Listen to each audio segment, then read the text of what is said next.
ये रहा मंदिर आंटी के गुनाह का सबूत। अभी जाके इसे डॉक्टर शिव को दिखाते हैं। अब उन्हें हमारी बात माननी पड़ेगी।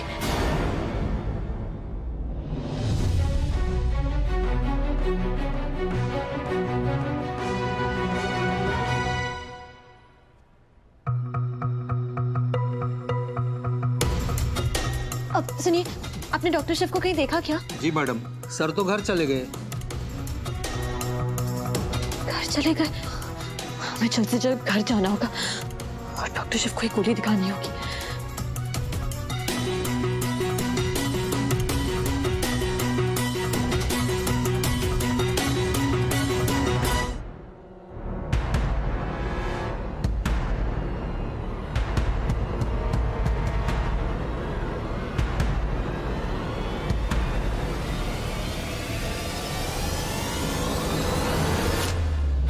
इडियट कीर्तन, आज मेरे सारे किए कराए पे पानी फेरने वाले थे तुम। मेरी इतने सालों की मेहनत एक झटके में खत्म हो जाती, पता है तुम्हें? आप अपने फेलियर्स का इल्जाम मुझ पर लगा रही हैं, मुझ पर लगा रही हैं। ये सारे इल्जाम आप पर लगने चाहिए मॉम। फेलियर मैं नहीं, फेलियर आप है।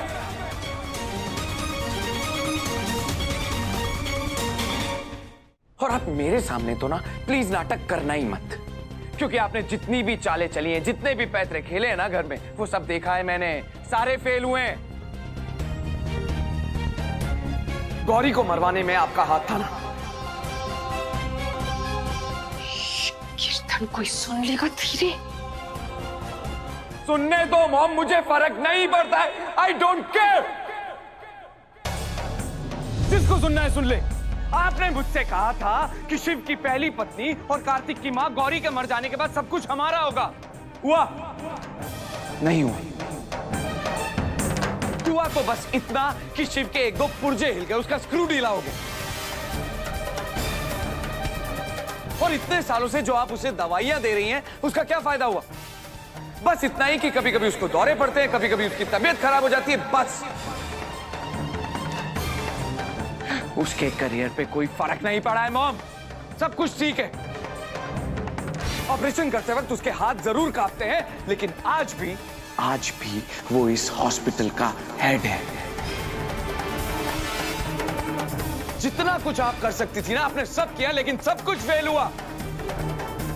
आपने इतनी मेहनत करके, इतनी कोशिश करके शिव को उसके बच्चे से दूर किया, क्या हुआ? वो वापस आ गया।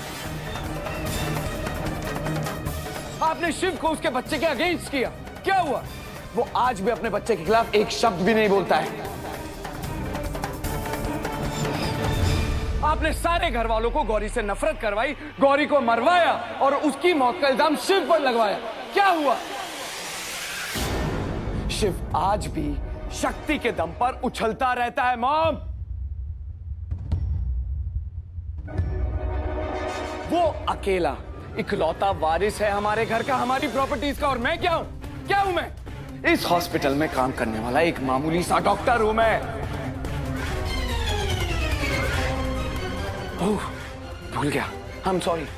मैं तो एक डॉक्टर भी नहीं। आप भी नहीं भूली होंगी कि आपने पैसे देकर मुझे नकली डिग्री खरीद के दी है, तब जाके मैं यहां एज अ डॉक्टर खड़ा हूं। मॉम, सच तो ये है कि हमारे हाथ तब भी खाली थे, अब भी खाली हैं, और ये तब तक खाली रहेंगे जब तक शिव जिंदा है। आपने मुझसे कहा था कि शिव अपनी एमडी की पोस्ट छोड़ देगा और मैं बनूंगा एमडी, यही कहा था ना? बना क्या? नहीं बना। क्यों नहीं बना? क्योंकि उस शक्ति ने आकर शिव की पोस्ट बचा ली। उस शक्ति ने, जो हमारे घर की मेंबर भी नहीं है, एक आउटसाइडर लड़की ने आकर आपको हरा दिया मॉम। दी मंदिरा कश्यप को शक्ति ने हरा दिया।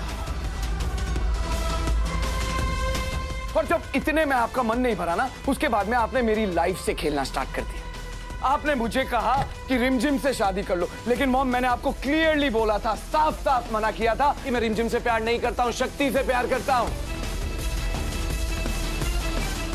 और आपने मुझे बोला, बेटा ये तो बस एक प्यादा है शिव शक्ति की शादी तोड़ने का, यही कहा था ना?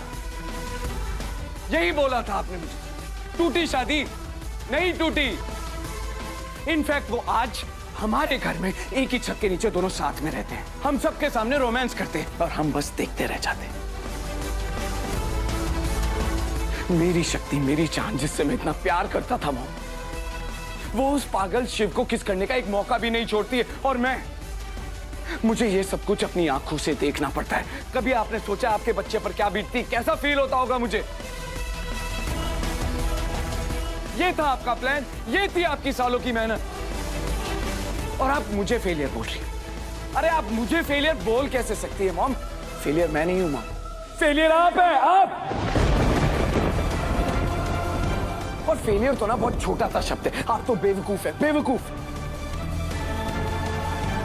आप बोल रही हैं कि मैंने आपके प्लान पर पानी फेरा। अरे आपने मेरे प्लान पर पानी फेरा है पूरा।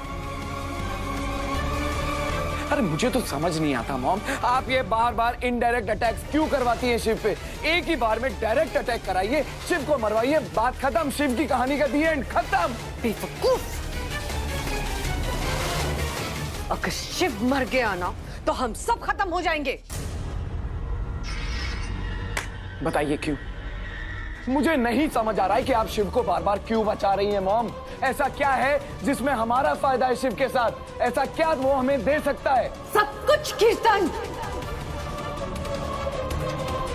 सब कुछ। जो भी तुम्हारे पास है, जो भी हमारे पास है, वो सिर्फ और सिर्फ इसीलिए है क्योंकि मैंने शिव को अपनी झूठी मुंडा के जाल में फंसा के रखा है।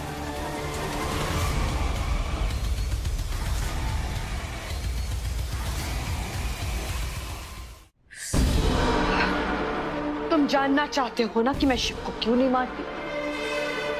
वसीयत की वजह से।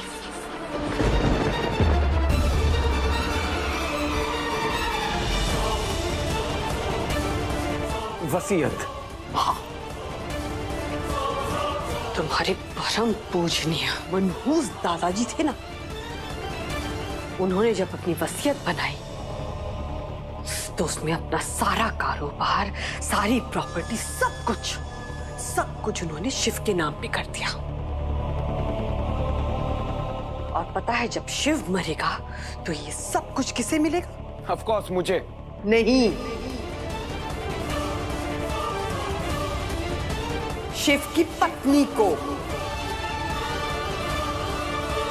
और हमें मिलेगा ठेंगा। तो इसीलिए आपने गौरी को मरवाया था?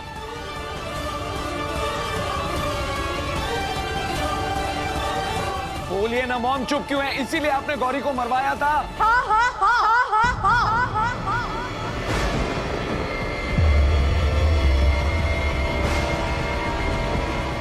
इसीलिए मैंने गौरी को मरवाया था।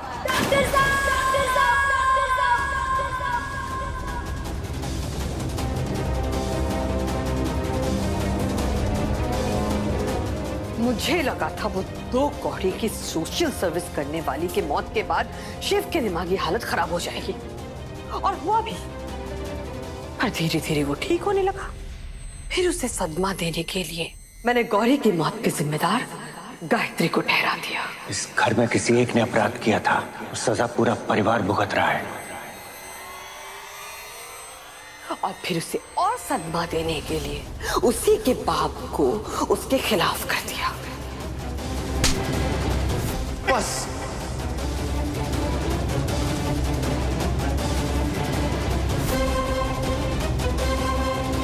और फिर जब उसे और सदमा देना था तो शिव को यह विश्वास दिलाया कि वो अपने ही बेटे के लिए डेंजरस है।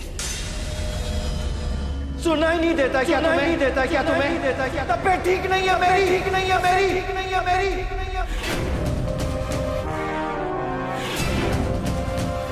जब मुझे फिर भी कमी लगी तब मैंने उसे पागल होने की दवाई देना शुरू कर दी।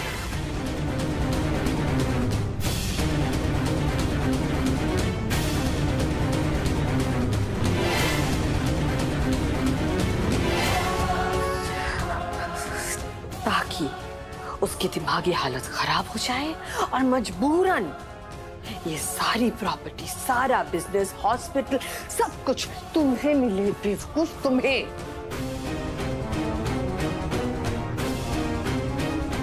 और सब कुछ ऐसे ही होने लगा था, सब कुछ, कि ये शक्ति मेरी गली पड़ गई।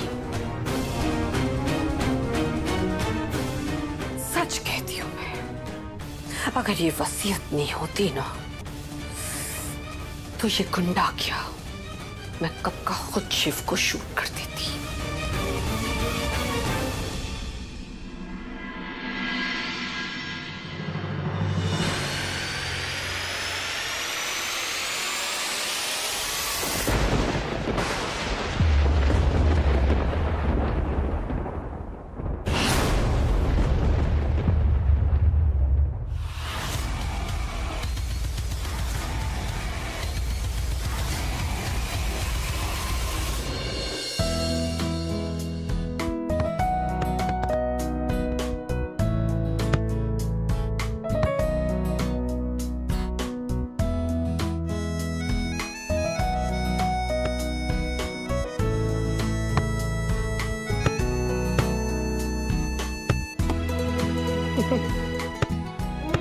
बाप रे मिस्टर स्ट्रॉन्ग, मेरे बड़ी, आज जो स्कूल में मैंने आपको टिफिन दिया था, क्या आपने उसे फिनिश किया और कैसा लगा आपको वो खाना?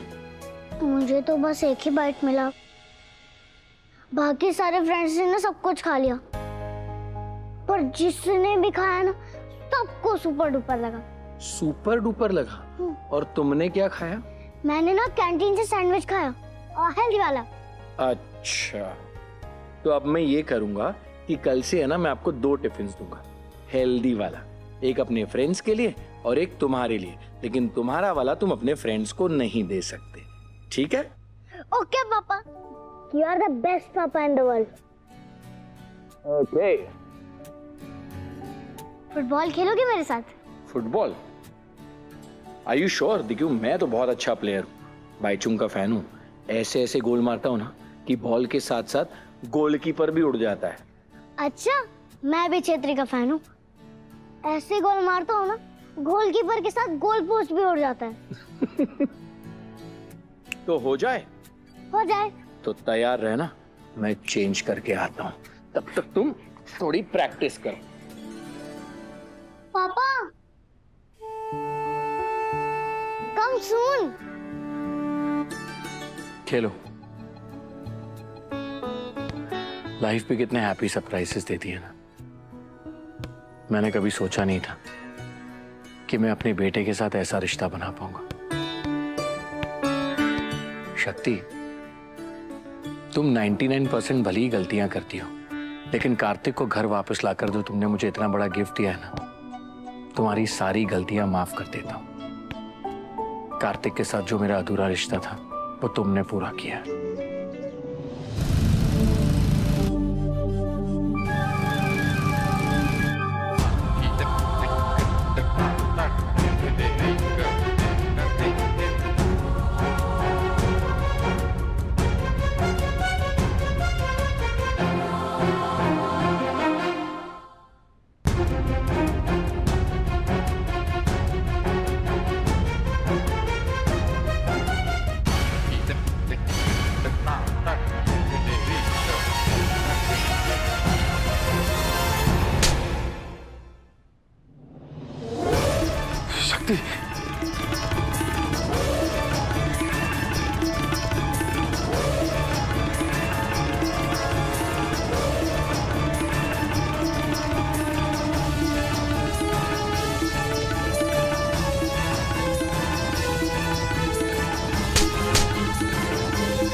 तुम्हारी हिम्मत कैसे हुई मेरी मॉम पर हाथ उठाने की? तुझे तो मैं अपनी नकली मर्दानगी ना अपने पास रखो, समझे? अगर आज तुम हमारे और अपनी चालबाज माँ के बीच में आए ना तो हम तुम्हारा वो हाल करेंगे कि तुम्हारा अपना हॉस्पिटल तुम्हें नहीं बचा पाएगा। शक्ति, तुम हद पार कर रही हो। हद पार नहीं कर रहे, आज तो हम हमारी सारी हदें पार कर देंगे। हमें पता था कि आप एक घटिया औरत है, लेकिन आप एक खूनी भी निकली। क्यों? सिर्फ पैसे के लिए, प्रॉपर्टी के लिए। अरे जब कोई इंसान मरता है ना तो देह संस्कार करने से पहले उसके पहने कपड़े भी हटा दिए जाते। तो आप ये सारे पैसे, ये प्रॉपर्टी कहाँ लेके जाएंगे?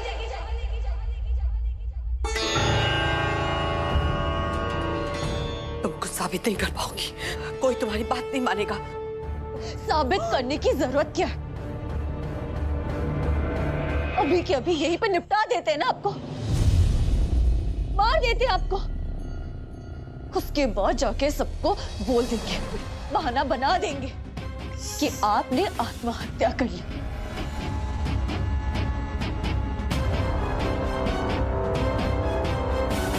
इसे भी आपके साथ रह रह के ना हमने एक चीज तो अच्छे से सीख ली कि इंसान को कैसे घुमाया जाता है। शक्ति, मॉम को चोट लग जाएगी, प्लीज। पीछे हटो, वरना आज तुम्हारी माँ से पहले ना हम तुम्हें ही निपटा देंगे। बताओ, मार दे, किस्सा खत्म कर दे तुम्हारा मंदिरा, मार दे। आज से तुम हमारे लिए सिर्फ मंदिरा हो। तुम जैसी औरत को इज्जत देकर ना हम अपनी जुबान गंदी नहीं करना चाहते। शक्ति, मेरी बात सुनो। तुम हमारी बात सुनो। तुम्हें तुम्हारी हर गुनाह की सजा हम दिलवा कर रहेंगे। भगवान के घर में ना देर होती है, अंधेर नहीं। बिल्कुल सही कहते हैं लोग। देखो ना, महादेव ने कैसा खेल रचाया है। बचपन में जिस गौरी दी ने हमें बचाया, उसकी जान तुमने लिया। उन्हीं का हिसाब बराबर करने के लिए महादेव ने खुद हमारी कहानी लिखी है डॉक्टर शिव के साथ। जैसे माता सती के जाने के बाद पार्वती माँ आई थी ना, वैसे ही हम डॉक्टर शिव की लाइफ में आए उनकी दूसरी पत्नी बनकर, कार्तिक की दूसरी माँ बनकर और तुम्हारा काल बनकर। तुम्हें तुम्हारे हर गुनाह की सजा मिलकर रहेगी। पूरी जिंदगी जेल में सड़ोगी तुम। हम आज के आज जाके तुम्हारा पर्दा फाश कर देंगे, वो भी पूरे परिवार के सामने। डॉक्टर शिव को पता तो चलना चाहिए कि इस नकली चेहरे के पीछे की असली सच्चाई क्या है। कि जिस औरत को ना अपनी माँ का दर्जा देते हैं, वो असल में एक सांप है, सांप, जो इतने सालों से उन्हें और उनके परिवार को डसे जा रही है।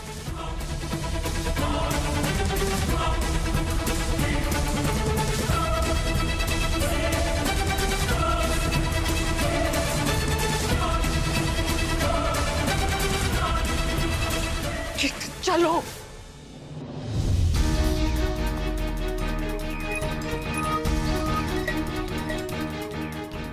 कीर्तन जाके रोको इसे। जी।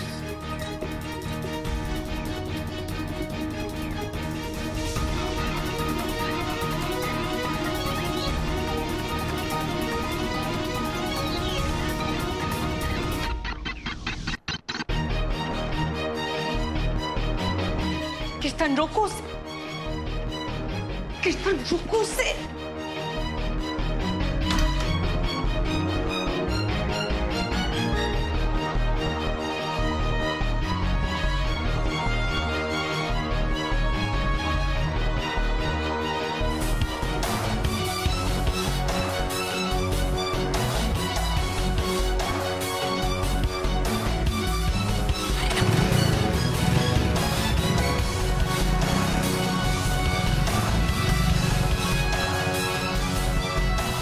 शक्ति,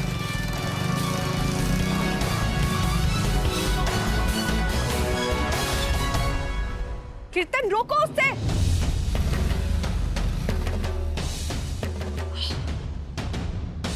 कीर्तन, अगर इसने शिव को या हमारे घर में से किसी को भी हमारे बारे में बता दिया तो हमारा गेम ओवर समझो।